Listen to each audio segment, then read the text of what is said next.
Hello everyone, I am Ifra, hope you are doing well. तो start करते हैं आज का टॉपिक। आज हम पढ़ने वाले हैं टैली ईआरपी में पॉइंट ऑफ सेल के बारे में कि उसमें इन्वेंट्री और अकाउंटिंग मास्टर्स कैसे क्रिएट करने होते हैं, कौन से इन्वेंट्री और अकाउंटिंग मास्टर्स हमें यहाँ पर उसकी नीड होती है।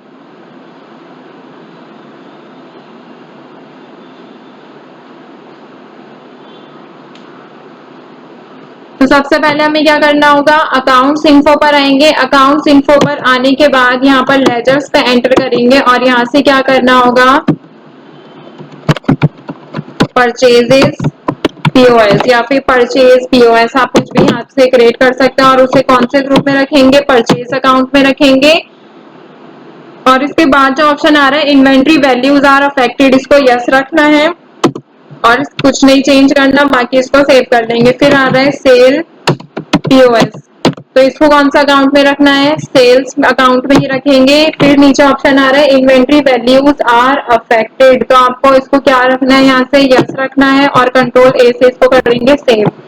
तो यहाँ पे अगर आप आके देखेंगे, ऑल्टर पे जाएंगे तो पीओएस डालती हूँ मैं, तो यहाँ पे क्या है, चार बने हुए हैं जो कि मैंने पहले बनाए थे। अभी कौन सा क्रिएट किया है, परचेज पीओएस और सेल्स पीओएस। ठीक है, तो आप इनमें से कोई सा भी यूज कर सकते हैं, चाहे परचेज लिखे या फिर परचेज सेल लिखे या फिर सेल्स, और बट उसका ग्रुप सही होना चाहिए। ठीक है, अब बात आती है अकाउंट इन्वेंट्री इन्फो में कि हम क्या करेंगे, इन्वेंट्री मास्टर्स को क्रिएट करते हैं। यहाँ पर स्टॉक आइटम क्रिएट करेंगे, जिसके लिए हमें सबसे पहले क्या बनाना होगा, यहाँ पे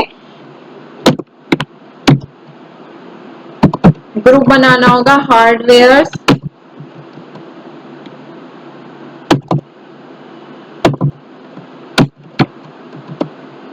डिवाइस। ठीक है, और इसमें प्राइमरी रखना है, should quantities of item be added, इसको क्या रखना है, आपको यस रखना होगा और इसको सेव कर लेंगे। यहाँ से क्या है, हमारा एक स्टॉक ग्रुप जो है क्रिएट हो गया है। तो यहाँ से बाहर जाएंगे, स्टॉक ग्रुप बन गया। अब यहाँ पे यूनिट्स बनाएंगे जो कि मैंने बना रखी है पहले से, पीसेस। तो आपको यहाँ पे कौन सी यूनिट बनानी है, पीसेस क्रिएट पर जाएंगे और यहाँ पे सिंबल में पीसीएस लिखेंगे। और नीचे फॉर्मल नेम में क्या लिखना होता है, पूरा नेम लिखना होता है, पी सेल्स नीचे लिखना होता है, बनी गई इसलिए इसमें शो कर रही हूँ। ठीक है, अब गोडाउन आएगा, गोडाउन के लिए यहाँ पे आप क्रिएट कर लेंगे जिस भी गोडाउन में आपको इसको रखना है। अब मेन पे आते हैं, स्टॉक आइटम।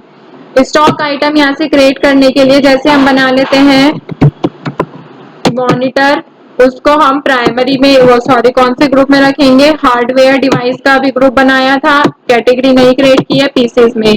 अब यहाँ पे मेंटेनिंग बैचेस, इसको तो नो रखना है। फिर आ रहा है सेट स्टैंडर्ड रेट्स, इसको क्या करना है, यस कर देंगे। ठीक है, अब यहाँ पे सेट स्टैंडर्ड रेट्स में जैसे आप एंटर करेंगे, दो तरीके के रेट यहाँ पे आ रहे हैं। ठीक है, तो कब से एप्लीकेबल होना है ये शो करना है। जैसे हम यहाँ पे लिख लेते हैं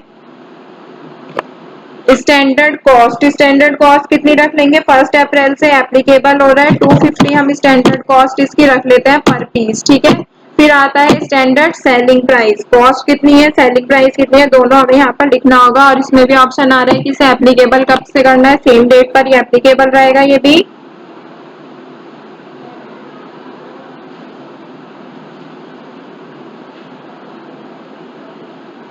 एंटर करेंगे यहाँ से। अब यहाँ पे ऑप्शन आ रहा है रेट का, तो हम यहाँ पे लिख लेते हैं 300। दोनों में क्या है, 50 रुपए का डिफरेंस है, स्टैंडर्ड कॉस्ट 250 और सेलिंग प्राइस है यहाँ पर 300। एंटर करेंगे, यहाँ पे स्टैट्यूटरी इन्फॉर्मेशन नहीं फिल करनी है, क्या है, ओपनिंग बैलेंस। तो ओपनिंग बैलेंस में हम यहाँ पे लिख देंगे 100। अब यहाँ पे गोडाउन सिलेक्ट करना है, 100 पीसीज, रेट कितना रहेगा यहाँ पे 250, अकॉर्डिंग रख देते हैं 25,000। ठीक है, और यहाँ से सेव कर लेते हैं। तो अगर यहाँ पे जो ऑप्शन आ रहा है, जैसा अभी मैं दिखाती हूँ, ये जो आ रहा है सेट स्टैंडर्ड रेट, ये काफी लोगों के सिस्टम में अगर एक्टिवेट नहीं होता तो ये शो नहीं होगा। इसको एक्टिवेट करने के लिए क्या करना होगा, F12 पर एंटर करेंगे यहीं पर रख के। और यहाँ पर नीचे ऑप्शन आ रहा है सेकंड लास्ट में, enable standard rates for stock item, इसको क्या करना होता है, आपको यस करना है ताकि स्टैंडर्ड रेट स्टॉक आइटम के लिए एक्टिवेट हो जाए। ठीक है, और यहाँ से कंट्रोल ए करके इसको यहाँ से सेव कर देंगे, तो ऐसे ये वाला जो ऑप्शन है एक्टिवेट होकर आ जाएगा। बस F12 पर प्रेस करना है। तो यहाँ तक तो आपको समझ आ गया कैसे स्टॉक आइटम क्रिएट करना है, और यहाँ पे परचेज और सेल लेजर बनेगा, बट हमने उसके आगे पीओएस भी लगाया है।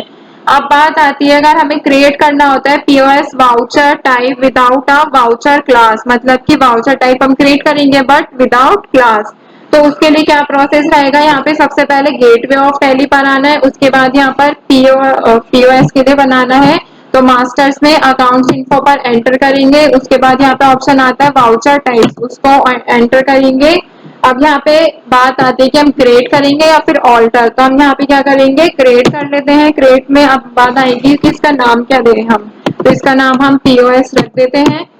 अब कौन से वाउचर टाइप में हमें इसके लिए सिलेक्ट करना होगा, तो यहाँ पे हम सेल्स की बात है तो सेल्स पर ही एंटर कर देते हैं। अब आ रहा है मेथड ऑफ वाउचर नंबरिंग, तो मेथड ऑफ वाउचर नंबरिंग हम इसमें क्या रखते हैं, मोस्टली ऑटोमेटिक ही रखा जाता है, तो ऑटोमेटिक इसमें सिलेक्ट कर देंगे। यूज एडवांस कॉन्फ़िगरेशन इसको नो रखना है। फिर use effective dates for voucher, इसको भी क्या रखना है आपको, नो रखेंगे, इसको छेड़ना नहीं है। Make this voucher type as a optional by default, क्या आप इसको एज एन ऑप्शनल यूज करना चाहते हैं पीओएस वाउचर टाइप को, तो हम ऑप्शनल तो नहीं करना चाहते, हम इसको सही से यूज करेंगे। ऑप्शनल का आपको मैंने वाउचर करा रखा है तो आपको पता होगा कि उसमें कोई भी जो एंट्री हम करते हैं वो हमारे फाइनेंशियल स्टेटमेंट पे फर्क नहीं डालती, ठीक है। अलाउ नरेशन इन वाउचर, इसको क्या करना है यस करेंगे, जो कि पहले से यस है। फिर नेक्स्ट ऑप्शन आता है provide narration for each ledger in voucher, की नरेशन देनी है हर लेजर के लिए वाउचर में, तो इसको भी क्या करना है आपको नो ही रखना है। फिर नेक्स्ट यहाँ पे मैं एक एक ऑप्शन इसलिए बता रही हूँ, अगर इसमें से एक भी चेंजेस हो गया तो वो अफेक्ट पड़ेगा, ठीक है, इसलिए यहाँ पर सेम ऐसे ही लिखना है यस नो वाले जो लिखा है मैंने। फिर नेक्स्ट ऑप्शन है यहाँ पे इनेबल डिफॉल्ट अकाउंटिंग एलोकेशन, तो इसको भी आपको नो रखना है। फिर नेक्स्ट ऑप्शन आ रहा है प्रिंटिंग, प्रिंटिंग के लिए आप क्या करेंगे यहाँ से यस करेंगे कि आप इसको प्रिंट करना चाहते हैं, वाउचर आपका सेव हो जाएगा। यूज फॉर पीओएस इनवॉइस, इसको भी यस रखेंगे। अब आ रहा है मैसेज 1 और मैसेज 2, तो जैसे हम यहाँ पे मैसेज 1 और मैसेज 2 में क्या लिख सकते हैं,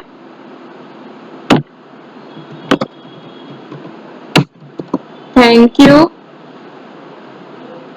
और मैसेज 2 में जो प्रिंट होकर आएगा हमारा वाउचर उसमें लिख देते हैं कम अगेन, जैसे आप देखते हैं लिखा हुआ होता है बिल्स पर, ठीक है नीचे।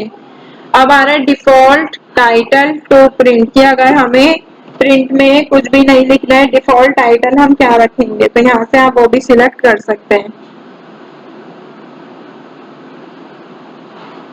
एंटर करेंगे यहाँ पर। अब आ रहा है सेट ऑल्टर डिक्लेरेशन, तो आपको इसको नो ही रखना है और यहाँ से क्लास तो ऐड करनी नहीं है, क्योंकि अभी क्या कर रहे हैं हम वाउचर टाइप पीओएस का क्रिएट तो कर रहे हैं बट विदाउट वाउचर क्लास, तो यहाँ पे हम क्लास ऐड नहीं करेंगे, ऐसे ही एक्सेप्ट करेंगे।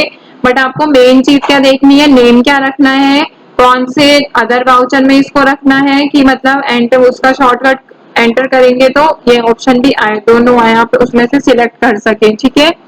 फिर आपको यहाँ पर नेक्स्ट ऑप्शन देखना है कि नरेशन वाउचर में अलाउ करनी है, प्रिंटिंग को यस रखना है, पीओएस इनवॉइस के लिए भी यस रखना है, मैसेज 1 और मैसेज 2 जो भी प्रिंट होकर आएगा हमारा वाउचर उसमें ये शो होना चाहिए, यहाँ से करेंगे यस।